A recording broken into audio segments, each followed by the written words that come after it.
Adelaide test যেখানে শেষ হয়েছিল আর তার ঠিক সেখান থেকেই যেন ব্রিসবেন টেস্ট শুরু করেছে ভারতীয় দলের ব্যাটিং লাইন আপ। গাব্বা টেস্টের প্রথম ইনিংসে ফের ব্যর্থ ভারতের টপ অর্ডার ব্যাটসম্যানেরা। বৃষ্টির জন্য খেলা দীর্ঘ সময় বন্ধ না থাকলে হয়তো আরও খারাপ পরিস্থিতির হতে পারত ভারতীয় দলের। তৃতীয় দিনের শেষে অস্ট্রেলিয়ার প্রথম ইনিংসে করা 445 রানের সেই একই পিচে ভারতের স্কোর সেখানে 51 রানে 4 উইকেট।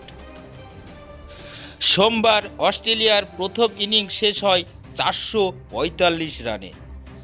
অজিদের হয়ে দ্বিতীয় দিনেই জোড়া শতরান করে দারুণ একটা শক্ত ভিট করে দিয়েছিলেন ট্র্যাভিস হেড এবং স্টিভ স্মিথ। আর তৃতীয় দিনে 70 রানের দুর্দান্ত ইনিংস খেললেন অ্যালেক্স ক্যারি। তৃতীয় দিনের সকালেই প্রথম সেকশনে শেষ হয়ে যায় অস্ট্রেলিয়ার ইনিংস। ভারতের হয়ে বোলিংয়ে কার্যত একাই লড়াই করলেন জসপ্রীত বুমরা, তিনি নিলেন 6 উইকেট। আর বাকি বোলাররা কোনো প্রভাব ফেলতেই পারেনি অস্ট্রেলিয়ার ব্যাটিং লাইন আপে। এই পাহাড় সমান 445 রান তাড়া করতে নেমে যেই শুরুটা দরকার ছিল ভারতের, সেটা তো একদম হয়নি, বরং নিয়মিত ব্যবধানে উইকেট হারিয়ে খুব চাপে পড়ে যায় ভারতীয় দল। প্রথমে যশস্বী জয়সওয়াল মাত্র 4 রান করে প্রথম ওভারের দ্বিতীয় বলে মিচেল স্টার্কের বলে আউট হন। তৃতীয় ওভারের দ্বিতীয় উইকেট পড়ে ভারতের।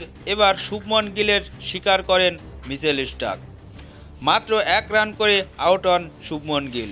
এরপর বিরাট কোহলি ক্রিজে আসেন, তবে পার্থ টেস্টের ফর্মে পাওয়া যায়নি কোহলিকে, বেশি সময় ক্রিজে দাঁড়াতে পারেননি বিরাট, মাত্র 3 রান করে হজলুটের বলে আউট হন। এরপর কেএল রাহুল ও ঋষভ পান্ত কিছুটা লড়াইয়ের চেষ্টা করেন, তবে ঋষভ পান্ত আশা জাগিয়েও ব্যর্থ হন। প্যাটস কামিন্সের বলে ব্যক্তিগত মাত্র 9 রানে আউট হন ঋষভ পান্ত। 44 রানে 4 উইকেট পড়ে ভারতের। এরপর বৃষ্টির জন্য খেলা বন্ধ হয়ে যায়। বৃষ্টি থামলেও বেশি সময় খেলা হয়নি, ফের আবার বৃষ্টি নামে। তারপর আম্পায়ার তৃতীয় দিনের খেলা শেষ ঘোষণা করেন। প্রথম ইনিংসে এখনও পর্যন্ত কিছুটা লড়াইয়ে করছেন কেএল রাহুল 33 রানে অপরাজিত রয়েছেন। 0 রানে ক্রিজে রয়েছেন অধিনায়ক রোহিত শর্মা। চতুর্থ দিনে এই জুটির উপরই নির্ভর করছে ভারত।